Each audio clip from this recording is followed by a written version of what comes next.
ने एक और बार हमारे जीवन में एक मौका दिया है कि बीच में एक और दिन परमेश्वर का वचन से कुछ बातें मनन करने के लिए बीच में मुझे अवसर मिलता है जब मैंने अलग अलग टॉपिक लेता है, इसलिए ही ये हमारा विश्वास से जीवन के लिए बिल्कुल सिंपल सब्जेक्ट में लेता हूँ। उसमें से हम कुछ आत्मिक बातें सीखने के लिए ना, पहली बार एक बार वो हम वो एलीशा का चेले के परिवार के बारे में कुछ बातें पढ़ा था। उसके बाद यूहन्ना का आंखों से प्रभु यीशु मसीह को हम कैसे देख सकता है, 2 हफ्ता वो पढ़ाया था। पिछले हफ्ते एक दिन मिला तो जवानी में हमारा प्रभु को याद करें। नहीं, ये सब बिल्कुल सिंपल सिंपल सब्जेक्ट है, परंतु उसी में हमारा मसीही जीवन में कैसे आगे बढ़ना है उसी से हम बिल्कुल आराम से हम समझ सकता है। ऐसी आज भी फिलोमोन के किताब से कुछ बातें हम मिलकर सीखेंगे। मैं उसी के पहले कुछ क्वेश्चन पूछना चाहता हूं, जल्दी जल्दी उसका थोड़ा जवाब दे देना। पूरे बाइबल में कितना बुक्स है?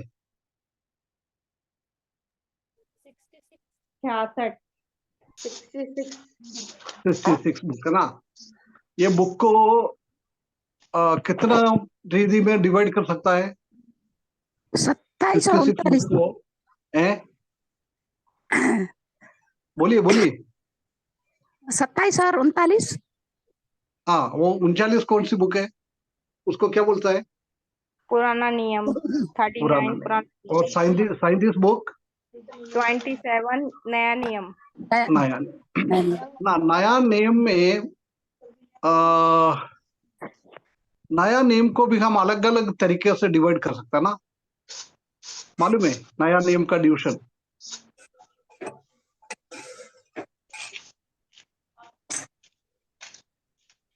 हम्म 27 बुक को हम अलग अलग ग्रुप में विभाजित कर सकता है। सुसमाचार। हाँ, सुसमाचार कितना बुक है? 4 है ना। 4 सुसमाचार का बुक है। माथ्यू, मत्ताई, मरकोस, लूका, यूहन्ना। हाँ, उसके बाद फिर पत्री चालू। नहीं, पत्री कहाँ से चालू होता है? रोमियो से लेकर कहाँ तक? प्रकाश नहीं फिलेमोन। फिलिपियों तक। फिलिपियों तक। कौन सी?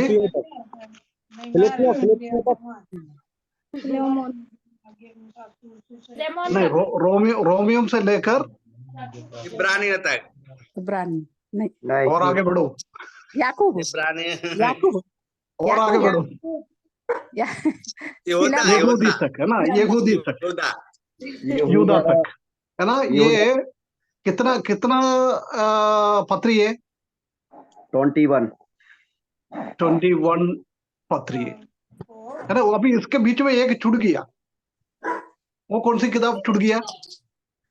21 मत्ती से लेकर यूहन्ना तक 4 सुसमाचार, रोमियो के से लेकर यहूदा तक 21 एपिस्टल। अभी बीच में एक कौन सी जुड़ गया? प्रेरितों का काम छूट गया। प्रेरितों का काम है। हाँ, प्रेरितों की काम, वो उसको क्या बोलता है? हिस्टोरिकल बुक, चरित्र बोलता है ना, हिस्ट्री है ना। कलीसिया का आरंभ, कलीसिया आगे कैसे बढ़ गया है, प्रेरितों के बारे में ऐसे उसका चरित्र बताता है। अभी आखिरी में एक बुक बचा है, वो कौन सी है? आखिरी बुक कौन सी है?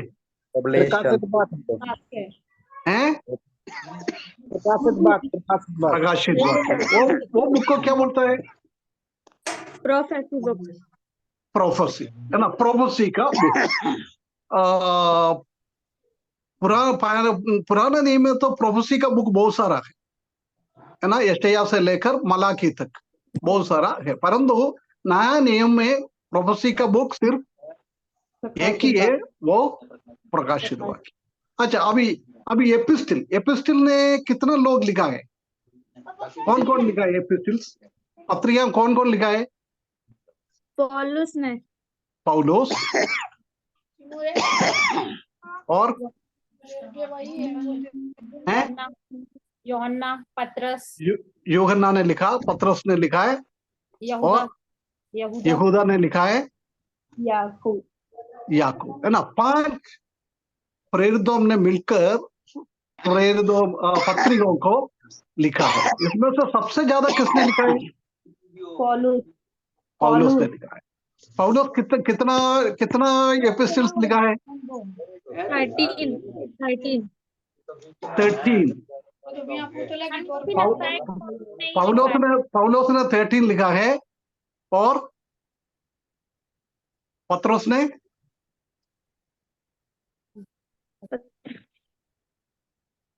अरे पहला पतरस, दूसरा पतरस पतरस ने कितना लिखा है? 2, मतलब 13 और 2 15। उसके बाद यूहन्ना ने 3 और 1 यूहन्ना ने पहला, दूसरा, तीसरा, यूहन्ना 3, है ना। 13, 2 और 15 और 18। उसके बाद याकूब ने 1, 19, यूदा ने 1, 20। एक कहां चले गया है? 21 बोला था ना, उसमें से अभी 20 ही हुआ है। एक कौन सी है? इब्रानी। एक किसने लिखा है? अननोन राइटर है, लेकिन है ना, अननोन राइटर है, वो आपको नहीं मालूम है किसने लिखा है। वो अलग अलग बोलता है, किसी बोलता है पौलुस ने लिखा है, शीलास ने लिखा है, वो लिखा है, ये लिखा है, बहुत सारा है, परंतु हम ये जानता है कि वो कोई भी हो, वो पवित्र आत्मा के द्वारा किसी ने भी लिखा है। मतलब ये पौलुस ने 13 एपिस्टल्स लिखा है, पत्रियां लिखा है, उसमें से सबसे छोटा है कौन सी? ये फिलोमन, है ना। फिलोमन का किताब बिल्कुल 1 अध्याय का है, 1 अध्याय से भरा हुआ। पूरा पवित्र शास्त्र में सिंगल चैप्टर, एक अध्याय का कितना बुक है? ओबद्या, फिलोमोन,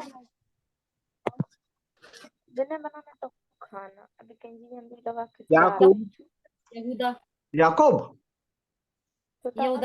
हाँ जी अंकल, याकूब। अरे बाप रे, याकूब में 5 अध्याय है।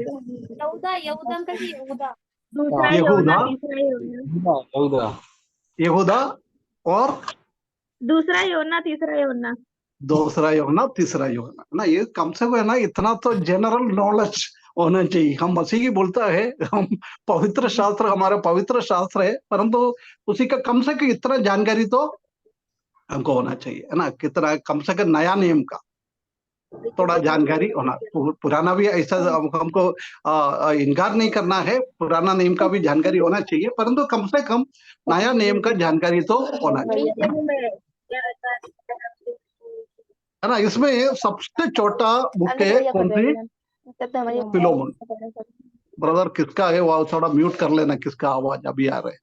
कुछ पूछेगा तो अनम्यूट करके जवाब दे देना,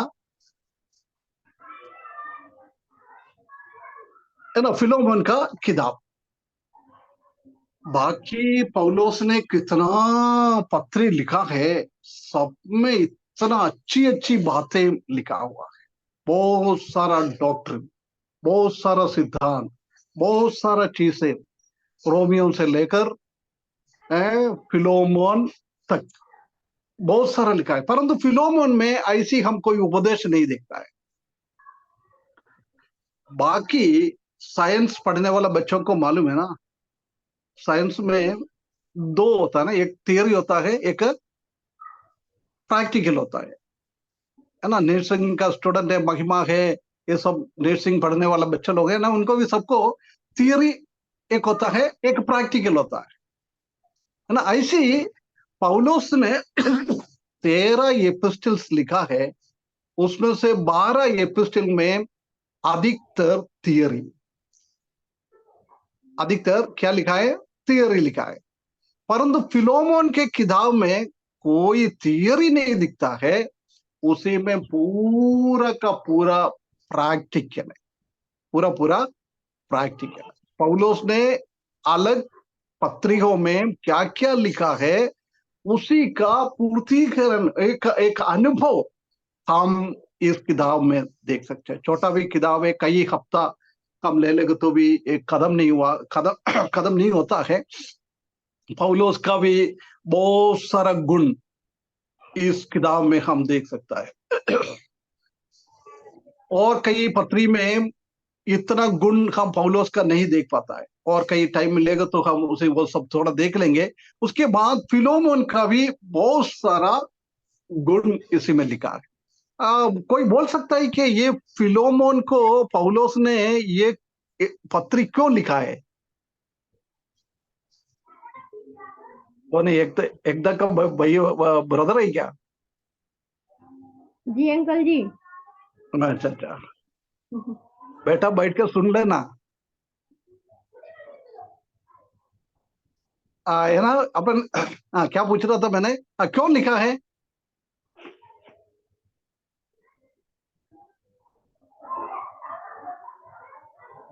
किसी को मालूम है फिलोमोन को पौलुस ने ये पत्रिका क्यों लिखा है?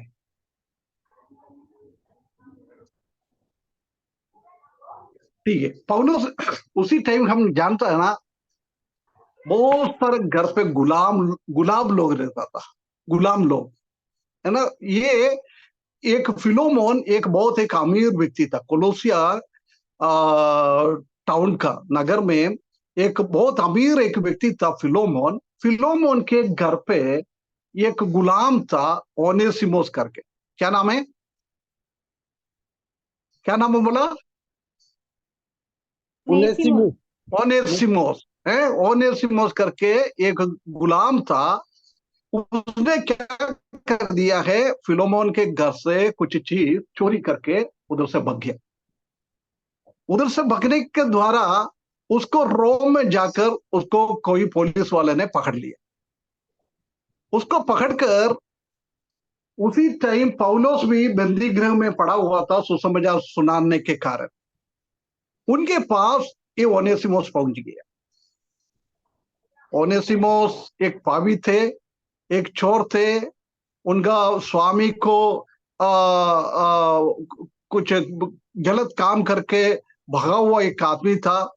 उसी को भी पौलुस ने सुसमाचार सुनाया। पौलुस का बहुत बड़ा एक आदत था, कहीं भी हो किधर भी हो उसने सुसमाचार लोगों को सुनाता था, है ना। कभी और आगे टाइम है तो हम इसमें से पौलुस का स्वभाव थोड़ा देखेंगे, जब अपन थोड़ा बता देंगे, है ना। इसलिए उसी ने सुसमाचार सुन लिया है, प्रभु यीशु मसीह को अपना उद्धार करते के रूप में स्वीकारा है। स्वीकारने के टाइम ओनेसिमोस का छुट्टी मिलने का टाइम हो गया, है ना। कोर्ट से बाहर, बंदी गृह से बाहर करने का टाइम हो गया।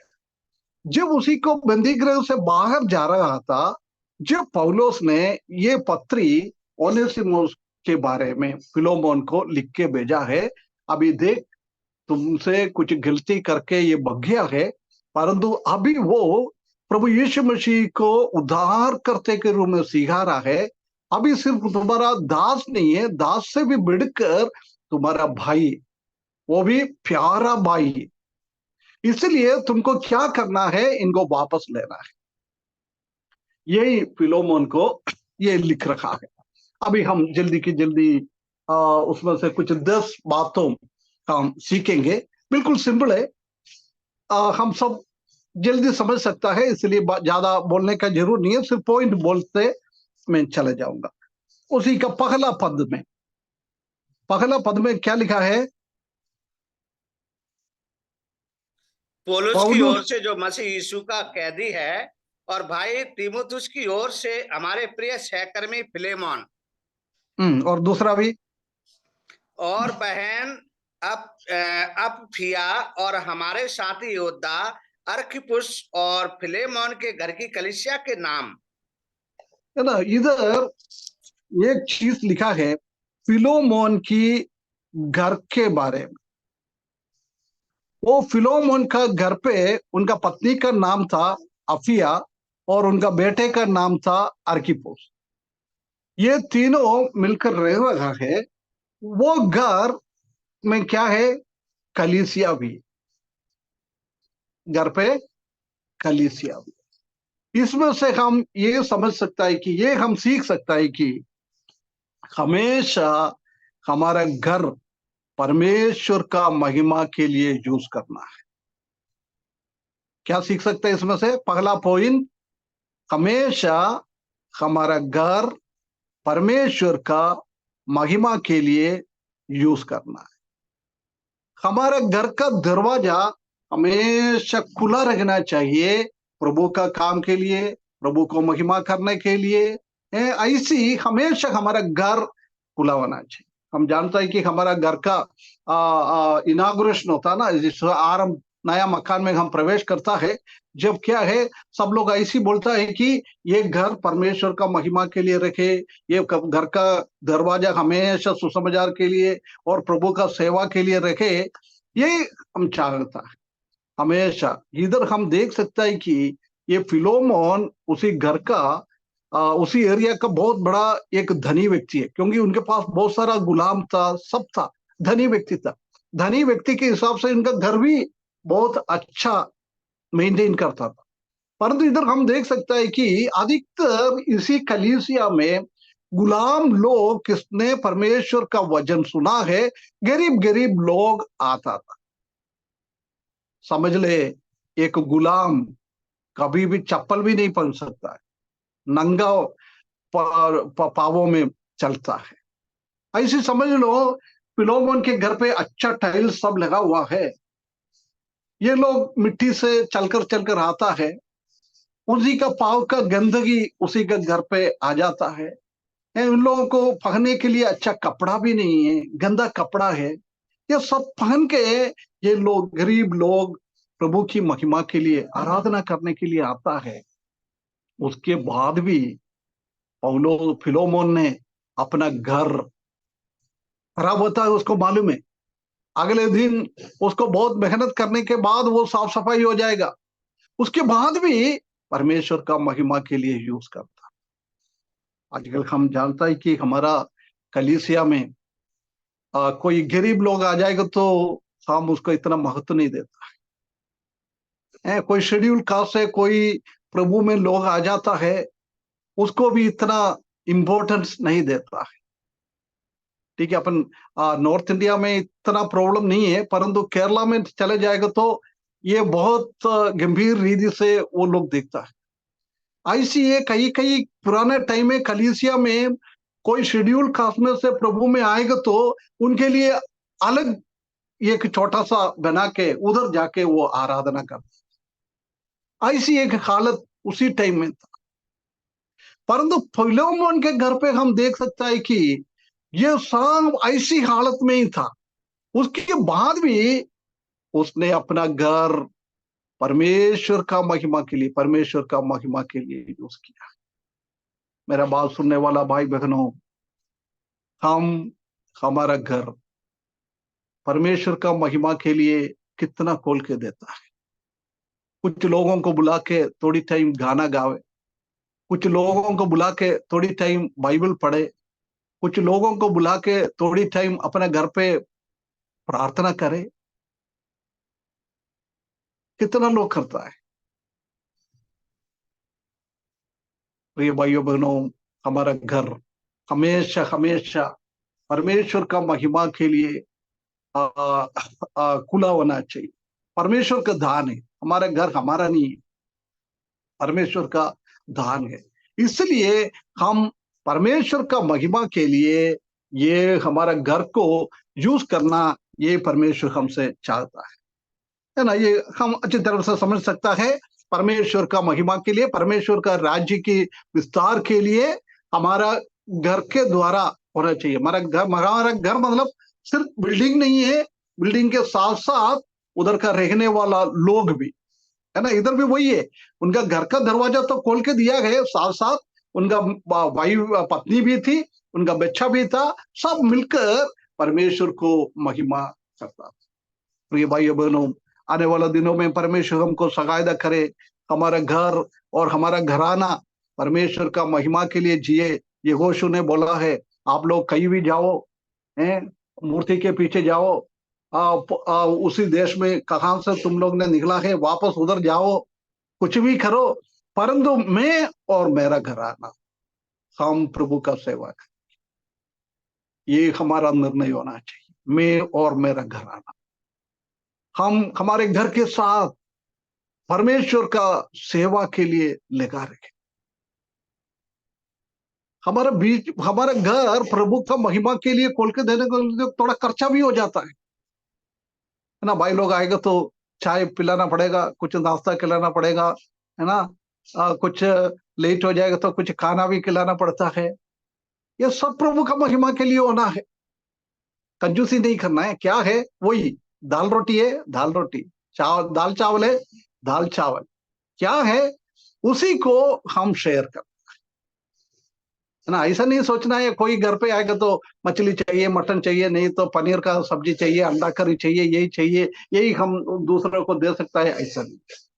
प्रेम में काम कुछ भी देता है वो प्रभु का महिमा के लिए हो जाएगा।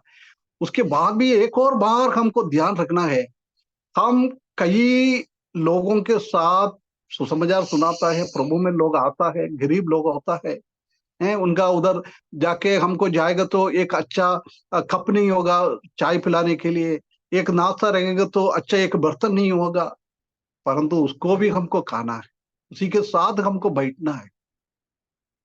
एक प्रभु का दास के बारे में, वो प्रभु का दास हमारा केरला का कलीसिया था, वो कर्नाटका में जाके सेवा करने के लिए गया है। वो व्यक्ति सुसमाचार सुनाने के लिए जाता था, बहुत सारा गरीब लोग रहता था, है ना। वो गरीब लोगों के घर पे कुछ रहेगा तो इतना साफ सफाई बर्तन नहीं है, उधर रखने के बाद गरीब लोग है, आसपास में गाय बकरी सब बांधता है, इसलिए मक्खी भी बहुत है। वो खाने के ऊपर आके मक्खी बैठता था। वो प्रभु का दास ने मुझे बोला है, ब्रदर इतना गंदा दिखता था वो खाना, उसके बाद भी प्रभु का प्रेम से उसने बहुत बार एक गरीब का घर पे जाके उसका नाश्ता क्या देता है वो खाता रहता था, वो चाय पीता रहता था। ये हमारा प्रेम, ये हमारा स्थिति होना चाहिए। हम बोलने के लिए अच्छा है, परमेश्वर का वचन हम चाहिए तो 1 घंटा 2 घंटा परिवार के बारे में सब कुछ, भाई बहनों का प्रेम के बारे में सब कुछ बोलता है, परंतु हकीकत में हमारा जीवन में कैसा है, हम दूसरा भाइयों के साथ, हमारा घर दूसरा भाइयों के लिए किस रीति से हम यूज करना चाहता है। ऐसा भी सुनने में आया है, कई लोगों के घर पे जाएगा तो वो भाई बहन बाहर आ जाता है, दरवाजे पे आ जाता है, बाहर खड़े होकर बातचीत करेगा, उसके बाद हम निकल जाएगा। ऐसा तो नहीं है? कोई हमको आएगा तो हमारा घर खराब नहीं होना है, नहीं तो कोई बच्चे लोगों को लेके आता है, हमारा घर खराब नहीं होना है, ऐसा सोच के बाहर ही आके उनसे बात कर दिया, उधर से tata bye bye good night, है ना। हमारा घर परमेश्वर का महिमा के लिए यूज करें। दूसरा, हम उसका 5वें पद में हम देख सकता है कि दूसरा क्या सीख सकता है हम इसी किताब से, क्योंकि मैं तेरे उस प्रेम और विश्वास की चर्चा सुनता हूं जो सब पवित्र लोगों के साथ और प्रभु यीशु पर है। नहीं, पांचवा पद, 1 का 5 सर। हाँ, क्योंकि मैं तेरे उस प्रेम और विश्वास की चर्चा सुनाता हूँ। नहीं, 5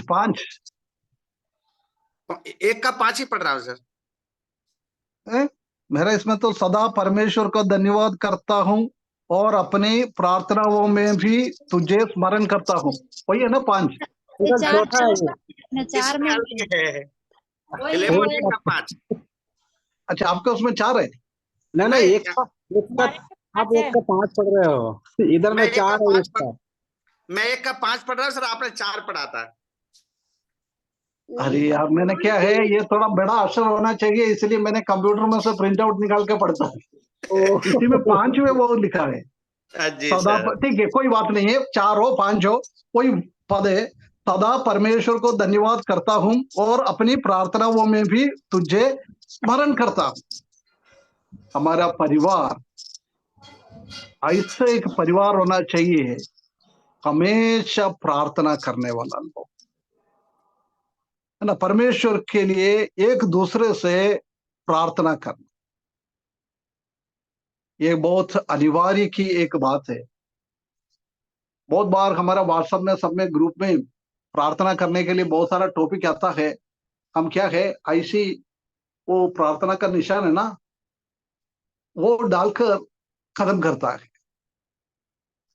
आजकल बहुत सरल है लोगों को ये निशान भेजने के लिए, हाथ जोड़ने का निशान हो गया काम। परंतु हम निशान तो भेजता है, कितना लोग उसके लिए प्रार्थना करता है।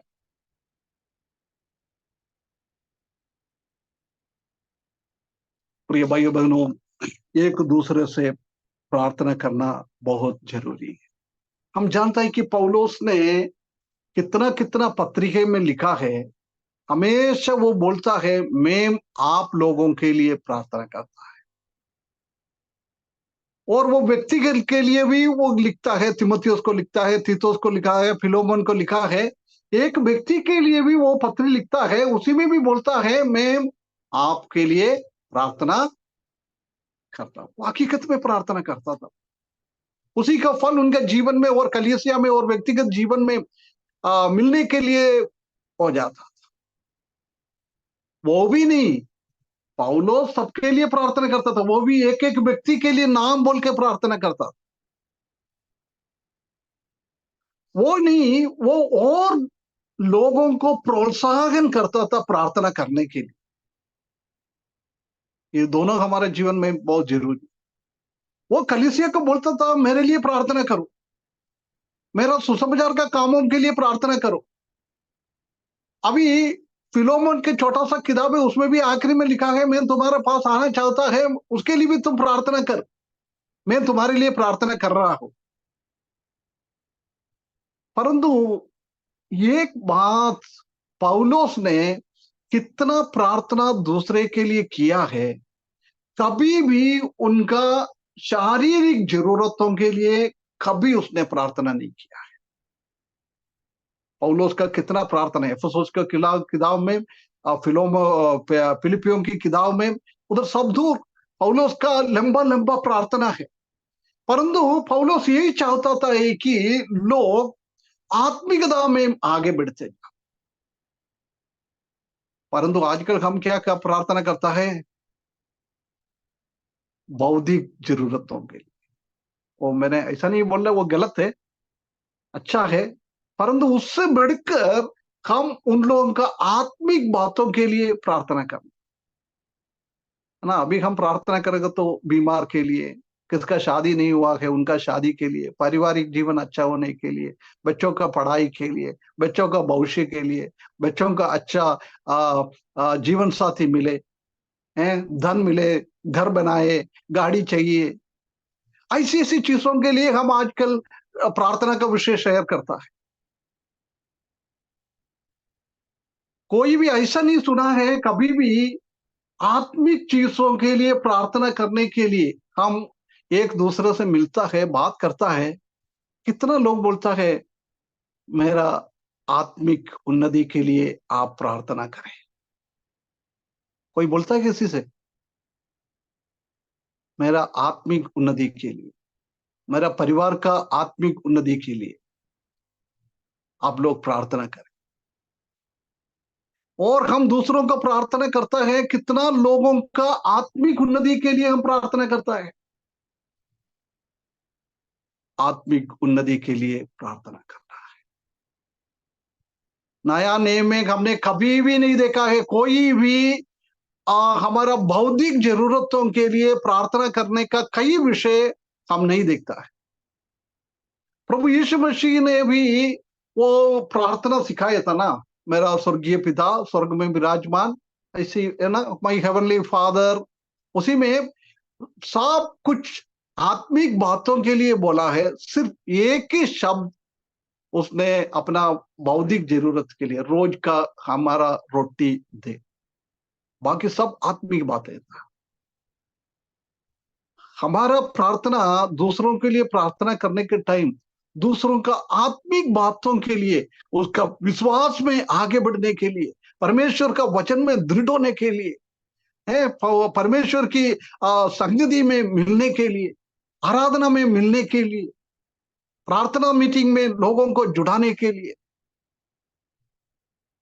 जूम मीटिंग में लोगों को जुड़ाने के लिए, उनका आत्मिक उन्नति होना चाहिए, उसके लिए हमको प्रार्थना करना है। प्रिय भाइयों बहनों, परमेश्वर का वचन में लिखा है, पहले उनका धार्मिकता खोजो, उसी के साथ साथ हम उनका धार्मिकता खोजो, आत्मिक चीजों के लिए हम ज्यादा इंपॉर्टेंस दे, उसी के साथ साथ हमको क्या क्या चाहिए सब कुछ परमेश्वर देता है ना। इसलिए परमेश्वर को हमारा भौतिक जरूरतों को इतना बोलने का जरूर नहीं है, इतना प्रार्थना करने का जरूर नहीं है। वो अन्य जाति लोगों को भी परमेश्वर दे रहा है, ऑक्सीजन उसको भी दे रहा है, हमको भी दे रहा है, कपड़ा उनको भी दे रहा है, हमको भी दे रहा है, पढ़ने के रहने के लिए मकान उनको भी दिया हुआ है, हमको भी दे रहा है, सब कुछ दे रहा है। अविश्वासी हो, पापी हो, सब कुछ हो, परमेश्वर सब कुछ उनको देता है। इसलिए प्रिय भाइयों बहनों, हम कभी भी हमारा भौतिक जरूरतों को इतना महत्व ना दे, इतना इंपॉर्टेंस ना दे, उससे भी बढ़कर एक दूसरों को आत्मिक बातों के लिए प्रार्थना करना है। फिलोमन का एक किताब में से दूसरा हम वही देख सकता है कि हम आत्मिक बातों के लिए प्रार्थना करने वाला लोग होना चाहिए। प्रभु यीशु मसीह ने भी हमको सिखाया है कैसे लोगों के लिए प्रार्थना कर रहा है, ये बात हम सब दूर हम देख सकता है। उसके बाद उसका तीसरा पॉइंट, उसका 7वें पद में,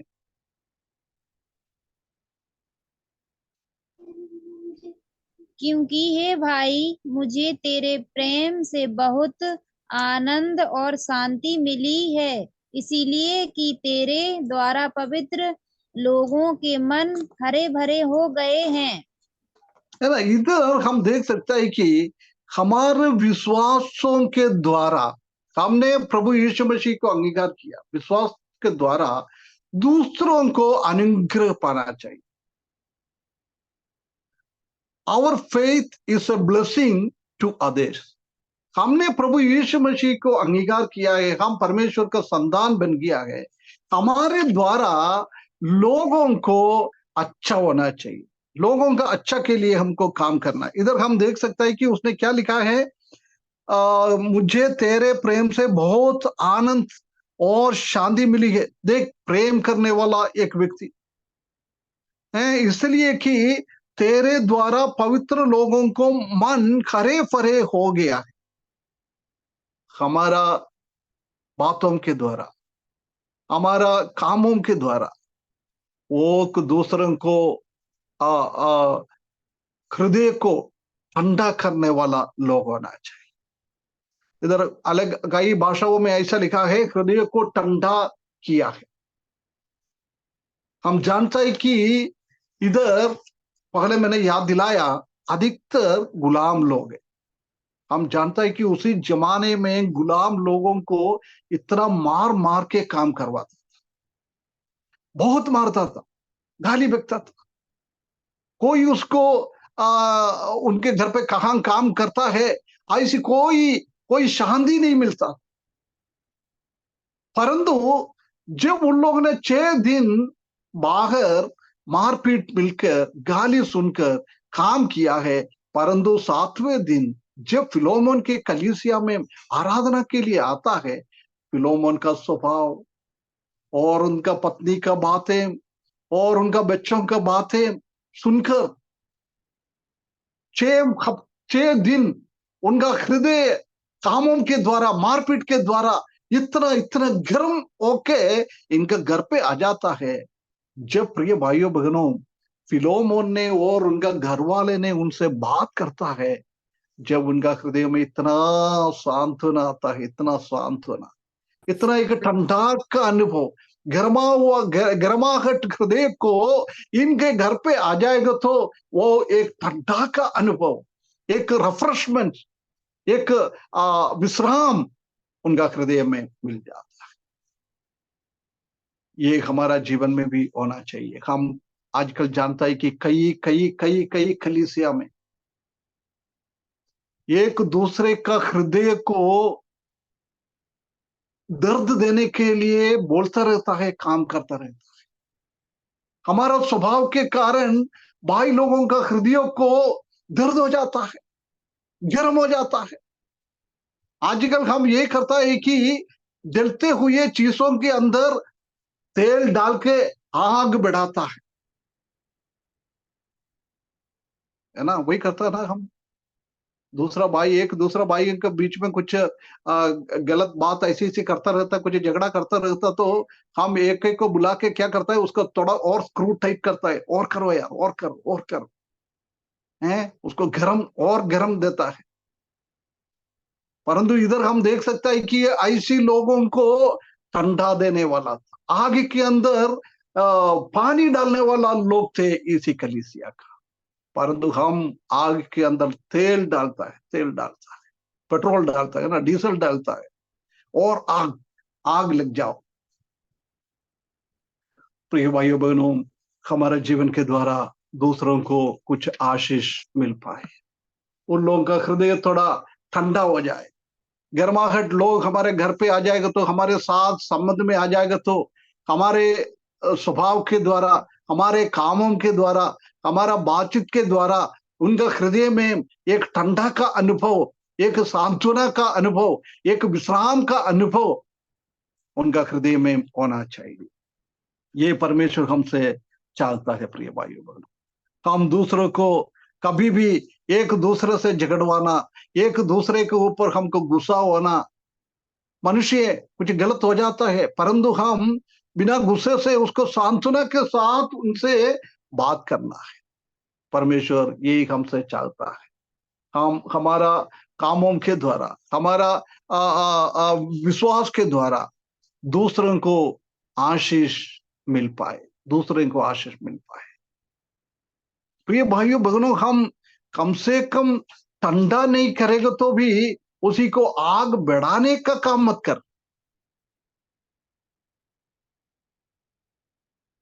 आग नहीं बढ़ाए, ठंडा करने के लिए काम करना है, परंतु कभी भी हम उनका दूसरे का आग को बढ़ाए मत, दूसरे का दर्द को बढ़ाने मत, दूसरा का तकलीफ और परेशानी को और हमारे बातों के द्वारा, हमारे कामों के द्वारा और बढ़ाए मत। हम सांत्वना देने वाला लोग होना चाहिए। उसके बाद उसका 8 और 9 पद में 14 पॉइंट हम देख सकता है। 8 और 9 पद। इसीलिए यद्यपि मुझे मसीह में बड़ा साहस है कि जो बात ठीक है उसकी आज्ञा तुझे दूं, तो भी मुझ बूढ़े पौलुस को, जो अब मसीह यीशु के लिए कैदी है, यह और भी भला जान पड़ा कि प्रेम से विनती करूं। है ना, इधर हम देख सकते हैं कि दूसरा एक स्वभाव, we can appeal to others in love. दूसरों को हमको विनती और निवेदन प्रेम का हृदय से हमको करना है। इधर बहुत बहुत पौलुस का बहुत बड़ा एक स्वभाव हम इधर देख सकता है। पौलुस के द्वारा फिलोमोन का उद्धार पाया है। वो बोल रहा है, तुम मेरा बेटा है, मेरे को तुम्हारे ऊपर आज्ञा करने का अधिकार है। परंतु पौलुस क्या बोल रहा है, मैं आज्ञा नहीं कर रहा है, परंतु क्या कर रहा है, तुमसे मैं विनती करता।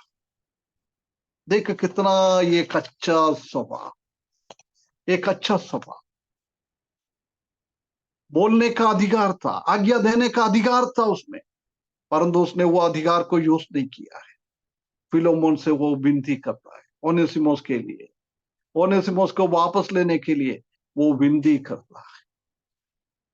प्रिय भाइयों बहनों, फिलिपियों की किताब में हम देख सकते हैं कि 2 अध्याय में एक दूसरे को, भाई को अपने से भी बड़ा समझना है, श्रेष्ठ समझना है। पौलुस ने वो उधर लिखा है, इधर हम वो उनका स्वभाव देख सकता है।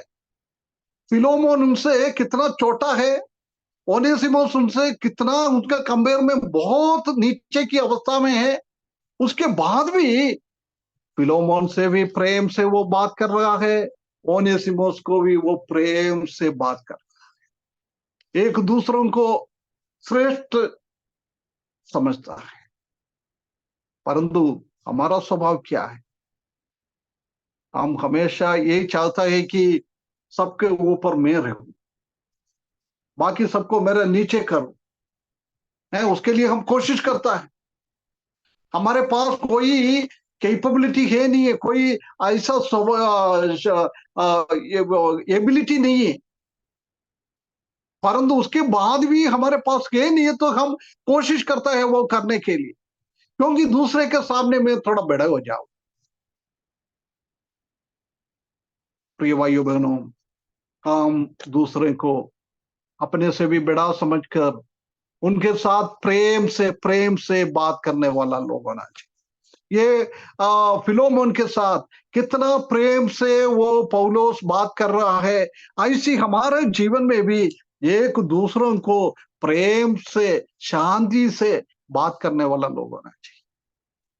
अभी देख, उसी का टाइम के हिसाब से कोई भी एक गुलाम व्यक्ति कोई गलत करके अपने घर से निकल जाएगा तो उसको पकड़ के मारने का अधिकार भी था। अभी एक फिलोमोन के पास ओनेसिमोस को देखेगा तो फिलोमोन को ओनेसिमोस को पकड़ के मारने का अधिकार है।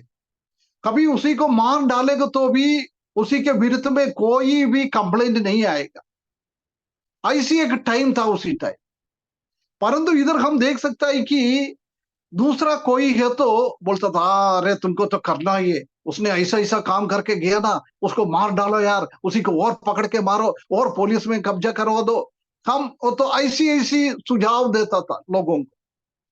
परंतु पौलुस विनती कर रहा है ओनेसिमोस के लिए।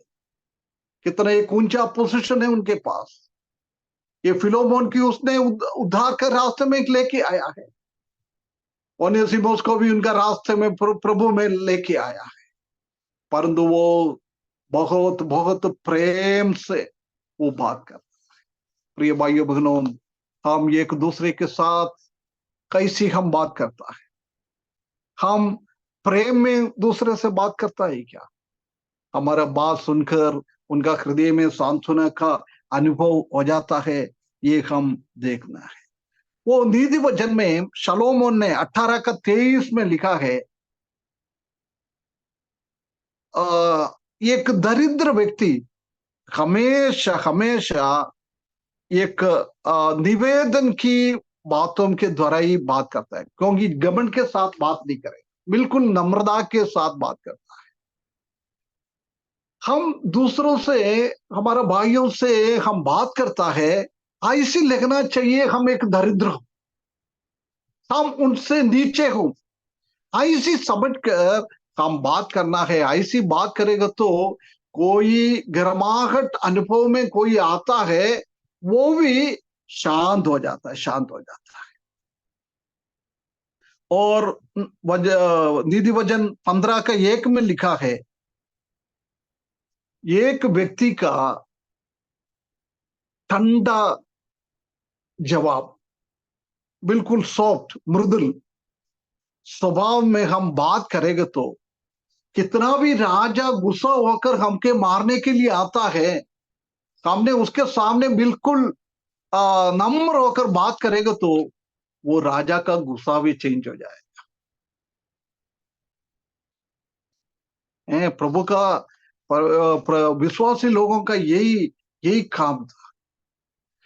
कितना उसके ऊपर क्लेश आता है, लोग सुसमाचार के लिए मारता है, उसके बाद भी खास के वो सहनता था, है ना। ये हमारे जीवन में होना चाहिए। दूसरों का गुस्सा को हम ठंडा करने वाला व्यक्ति होना चाहिए। इधर पौलुस ने वही किया है। फिलोमोन के ऊपर इतना गुस्सा था ओनेसिमुस के बारे में, उसके मार डालने के लिए भी उनके विचार में था, परंतु पौलुस ने कितना अच्छी तरफ से ठंडा दिमाग में उनसे बात किया है, उनका स्वभाव बदल गया है, फिलोमोन का हृदय को ठंडा कर दिया है। वो विनती कर रहा है। अभी फिलोमोन क्या बोल सकता है? मेरे को तुम्हारे ऊपर आज्ञा देने का अधिकार है, उसके बाद भी मैं तुमसे विनती करता हूं, मैं तुमसे अपील कर रहा हूं, तुमसे मैं रिक्वेस्ट करता हूं। ऐसी एक स्थिति उनका जीवन में था, ये हम उसमें से देख सकता है। और पांचवा उसका 12वें पद में, 12वें पद,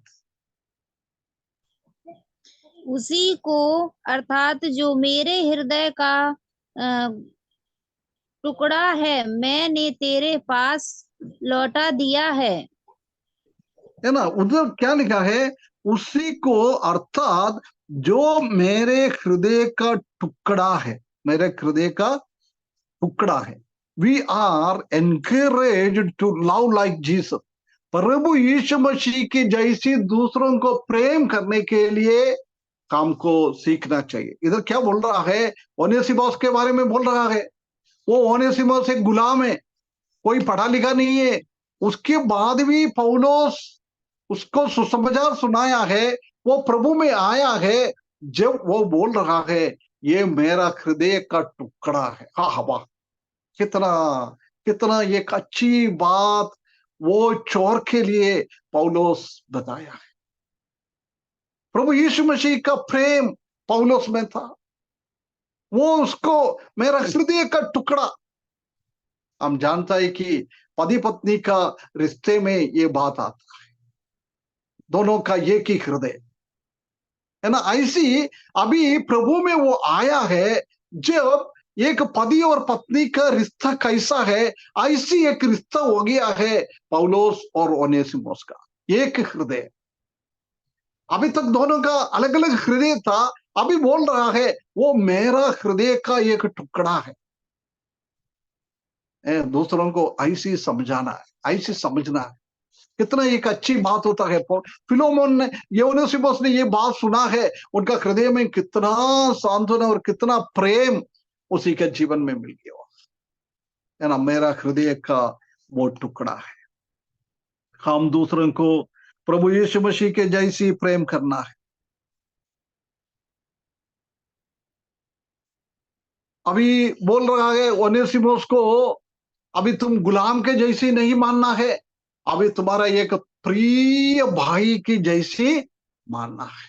उधर भी हम देख सकता है कि प्रभु यीशु मसीह की जैसी प्रेम, प्रभु यीशु मसीह की जैसी प्रेम करने के लिए इस अध्याय में हमको सिखाता है। मेरा टाइम अभी 10 मिनट बचा है, बाकी 5 पॉइंट को मैं जल्दी बोलकर समाप्त करता। उसके बाद और 15 और 16 पद, 15 और 16 पद में अभी पढ़ने के लिए टाइम नहीं है, अपन अपना मन में अभी पढ़ लेना। उधर हम क्या कर रहा है, ये ओनेसिमुस के लिए मेन बातों में पौलुस आ रहा है। ओनेसिमुस के लिए वो रिक्वेस्ट कर रहा है, एडवोकेट कर रहा है, वकालत कर रहा है ना। ओनेसिमुस का स्वतंत्रता के लिए, आजादी के लिए वो वकालत कर रहा है। प्रिय भाइयों बहनों, हम भी दूसरों का आजादी के लिए हमेशा वकालत करने वाला लोग होना चाहिए। We should advocate for the freedom. हम जानता है कि हमारे चारों ओर लोग अंधकार में फंसा हुआ है, शैतान का अधीनता में है, उसी के आजादी नहीं है। उनके लिए हमको काम करना है, उन लोगों का आजादी के लिए हमको काम करना है। परमेश्वर का बीच में हम उसके लिए वकालत करना है। ये पौलुस वही काम कर रहा है, दूसरा आजादी के लिए वो दूसरे से वकालत कर रहा है। प्रिय भाइयों बहनों, हमारे जीवन में हम बांधा हुआ लोगों के लिए, शैतान से बांधा हुआ लोगों के लिए हम वकालत कर रहा है, और उनका आजादी के लिए हम वकालत कर रहा है। ये हमारा कर्तव्य होना चाहिए। हम इन लोगों के जैसे हमको प्रार्थना करना चाहिए। उसके बाद उसका 18वें पद में हम देख सकते हैं कि उसको क्षमा देना, है ना। पौलुस फिलोमोन को लिख रहा है, तुम उनको क्षमा करना है, कभी उसने कुछ गलत किया हो तो वो मेरा नाम से डालो, मैं आके वापस दे दूंगा। उसका मतलब तुम उसको क्षमा करना होना चाहिए। Let us forgive like Jesus, यीशु की तरह क्षमा करो। हम ऐसी होना चाहिए, क्षमा करने वाला लोग। एक बार चेले ने पूछा, प्रभु किसी ने अपराध करेगा तो, गलत करेगा तो कितना बार उसको क्षमा करना है? बोले तो 7 बार। प्रभु ने क्या जवाब दिया है? 70 गुना। 7 से 70 बार। हाँ, 7 को 70 गुना, मतलब 490 बार क्षमा करना है। यही परमेश्वर हमको सिखाता है। प्रभु यीशु मसीह ने बोल रहा है, तुम्हारा शत्रु को तुम प्रेम करो, ये क्षमा। शत्रु ने कुछ करेगा तो उसी को क्षमा करना, ये तो वही किया है। ओनेसिमोस फिलोमोन के शत्रु थे, उसने गड़बड़ करके गया है, परंतु वो शत्रु को प्रेम करना, उसी को माफी देना, उसी को फॉरगिवनेस करना है। प्रिय भाइयों बहनों, हमारे जीवन में हम कितना लोगों के साथ अभी भी घृणा रखता है।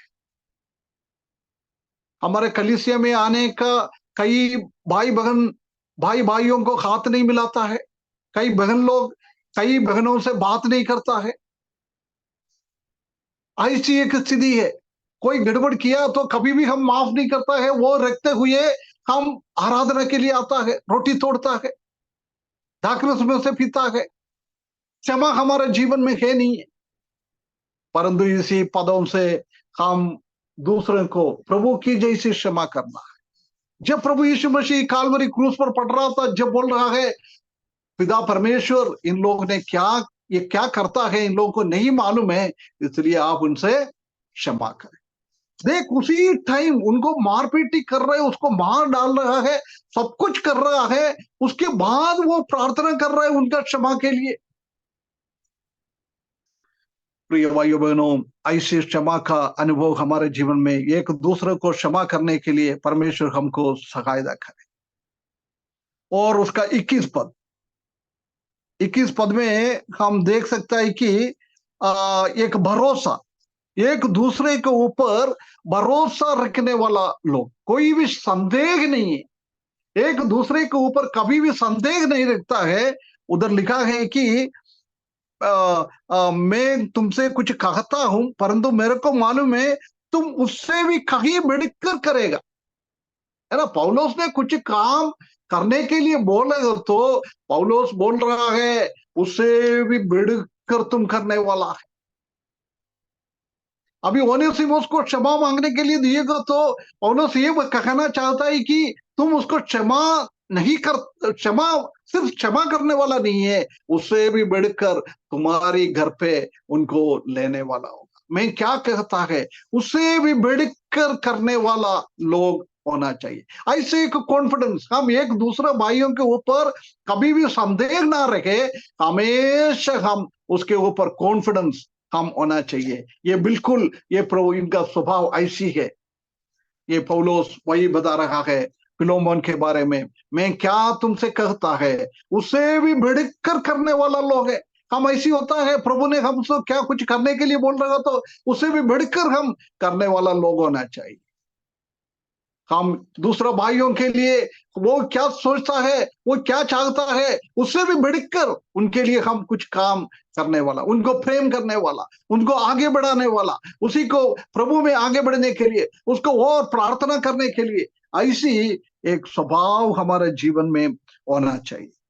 और 9वां बात हम देख सकते हैं कि उसका 23 और 24 पद में उधर बहुत सारे लोगों का नाम लिखा है ना। एपफ्रास और मरकुस, अरिस्तर्खुस, देमास, लूका, ऐसे लोगों का नाम लिखा है। इससे हम देख सकता है कि ये पढ़ सकता है कि विश्वासियों का झुंड का हिस्सा बनो, विश्वासियों का झुंड का हिस्सा बनो। हमेशा हम विश्वासी लोगों के से अलग नहीं रहना है, विश्वासी लोगों के साथ हमको एक साथ रहना है। पौलुस के हरेक कलीसिया में पत्री में हम देख सकता है कि हमेशा उनके साथ एक झुंड चलता फिरता रहता है। प्रिय भाइयों बहनों, हम भी हमेशा कलीसिया का झुंड का एक हिस्सा है। कभी भी हम ना सोचे हम उनसे अलग है, हमारे कलीसिया हमसे अलग है, हम ना सोचे हम कलीसिया से अलग है, ऐसा ना सोचे। कलीसिया वाला सब एक ही है, एक ही है, भाई लोग है, बहन लोग है ना। हम ब्रदरन बोलता है, ब्रदरन क्या होता है? ब्रदरन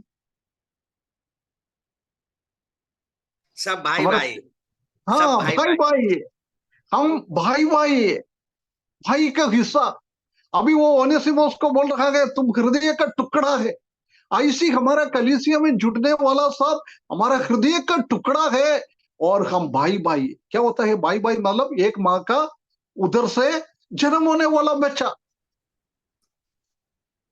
हमारा वो रिश्ता कितना बड़ा है रिश्ता, परंतु आजकल हम बहुत फेल हो जाता है, बहुत फेल हो जाता है। हम एक दूसरे को भाई नहीं समझ सकते। भाई समझना मतलब दूसरे को दर्द हमारा दर्द होना चाहिए, दूसरा का खुशी हमारा खुशी होना चाहिए। आजकल क्या है, हम दूसरा का दर्द देख के हम खुश हो जाते हैं, दूसरे को कुछ तकलीफ आ जाता है उसी से हम खुश हो जाता है। हम बोलते हैं प्रभु ने अच्छा किया, उनको दिया है, प्रभु का दंड है उनके ऊपर। हम बहुत बार ऐसी सोचता है। प्रिय भाइयों बहनों, कभी भी हम ऐसा ना सोचे। हमारा हमारा विश्वासी लोग हो सकता है हमारे विरुद्ध में वो कुछ किया होगा, हमारे विरुद्ध में कुछ गलत बोलता होगा, परंतु हमको हमेशा ये होना चाहिए हम एक ही झुंड, एक ही झुंड है ना। इसलिए कलीसिया प्रभु यीशु मसीह को सिर बोलता है, कलीसिया को शरीर बोलता है ना। वो शरीर में हाथ है, पाव है, आंख है, नाक है, मुंह है, सब सब मिलके ही काम करता है।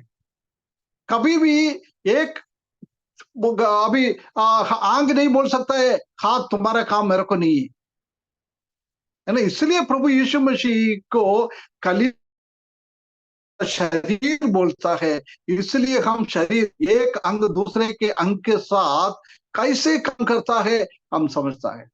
अभी हम कुछ चीज लेने के लिए जाता है, छोटा ये उंगली बोलता है अरे भैया मैं अभी नहीं करूंगा, मेरे को अभी थोड़ा आराम चाहिए। हम समझ ले ये अभी स्ट्राइक कर रहा है, बोला तो मैं काम नहीं करूंगा। हम चार उंगली से कितना काम कर सकते, इतना पूर्णता के साथ वो काम हम नहीं कर पाता है। जब वो पांच उंगली एक साथ जुड़ जाता है, जब हम ताकत के साथ काम करते हैं। प्रिय भाइयों बहनों, हमारा कलीसिया का एक को छोड़कर हम कभी भी हम काम नहीं कर सकता है। सब मिलकर एक झुंड का हिस्सा है, कलीसिया का झुंड का हिस्सा है। ये समझकर हमारा जीवन को आगे बढ़ाना है, ऐसी हमारा जीवन बिताना है। उसके बाद आखिरी 10वें पद, उसके हम देख सकता है कि उसका 25 पद में हमारा प्रभु यीशु मसीह का अनुग्रह तुम्हारी आत्मा पर होते रहे, आमीन। ब्लस आदेश, दूसरों को आशीष देने वाला हम होना चाहिए, है ना। हमेशा पौलुस का हरेक पत्रिका में हम देख सकता है कि आखिरी में वो बताता है कि सबको एक आशीष की बातें, एक अनुग्रह की बातें बताता है। हमारे जीवन में भी हम हमेशा दूसरों के बारे में भलाई सोचे, दूसरे के बारे में एक अनुग्रह की बातें हमारे मुंह से निकले। कभी भी दूसरे के ऊपर एक श्राप की बात हमारे ऊपर से ना निकले। परमेश्वर हमसे यही चाहता है कि एक 10 बातों को हमने देखा है, हमारा घर प्रभु का महिमा के लिए खोल के देने वाला लोग हम होना चाहिए। एक दूसरों से आत्मिक बातों के लिए स्पेशली प्रार्थना करने वाला होना चाहिए। हमारा विश्वास के द्वारा दूसरों को एक अनुग्रह मिल पाए और हम प्रभु का प्रेम में दूसरों के कुछ भी काम करवाना है, कुछ बोलना है, विनती करें, हम उसका निवेदन करें, हम कभी भी उसको आज्ञा ना दे। हम निवेदन के साथ, छोटा बच्चा भी हो, हमारे कलीसिया में कुछ काम करवाना है तो वो बिल्कुल हम एक निवेदन के अनुभव में वो बच्चों को बोलना है। ये हमको सिखाता है। कभी भी बच्चों के ऊपर हम आज्ञा ना करें, ये लेके आ जाओ, वो करो, ये करो, आज्ञा ना दे। प्रेम से हम उनसे विनती करने वाला होना चाहिए। और पांचवी, हम देख सकते हैं कि एक यीशु की तरह प्यार करने के लिए एक दूसरों को प्रोत्साहित करें। एक दूसरे को हम प्रेम से प्रोत्साहित करना, दूसरे को प्रभु के लिए काम करने के लिए। और छठवां हमने देखा था कि आजादी के लिए वकालत करने वाला लोग होना चाहिए। सातवीं हमने देखा है यीशु की तरह क्षमा करने वाला लोग। और आठवीं में हमने देखा है एक हम एक दूसरे को एक कॉन्फिडेंस होना चाहिए। कभी भी एक संदेह, दूसरे के ऊपर एक संदेह नहीं होना चाहिए। बिल्कुल कॉन्फिडेंस, वो पक्की हो जाएगा, पक्की करेगा, ऐसी एक कॉन्फिडेंस होना चाहिए। 9वें में हमने देखा है कलीसिया का झुंड का एक हिस्सा बन जाओ। 10वीं हमने देखा है ये दूसरे को हमेशा आशीष की बातें बोलने वाला लोग, दूसरों का भलाई के लिए सोचने वाला लोग, ऐसी लोग होना चाहिए। छोटा सा किताब है, बहुत सारा इसी आत्मिक सत्य को इसी में लिखा हुआ है। परमेश्वर हमको सहायता करे। ये कलीसिया में क्या हमने देखा है, ये 10 स्वभाव हमारा जीवन में, हमारा व्यक्तिगत जीवन में, हमारा पारिवारिक जीवन में, हमारा कलीसिया के जीवन में ऐसी होकर एक अच्छा जीवन बिताने के लिए इस वचन के द्वारा परमेश्वर हमको सहायता करे। जुड़ा हुआ हर एक भाई बहनों को, बच्चों को परमेश्वर आशीष करे। इस वचन के द्वारा आने वाला दिनों में हम एक अच्छा मसीही जीवन बिताने के लिए परमेश्वर हमको सहायता करे। उसके बड़े नाम की महिमा हो।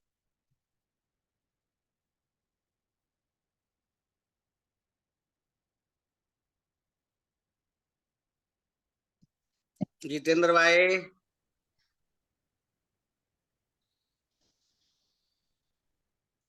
जितेंद्र भाई। हाँ जी।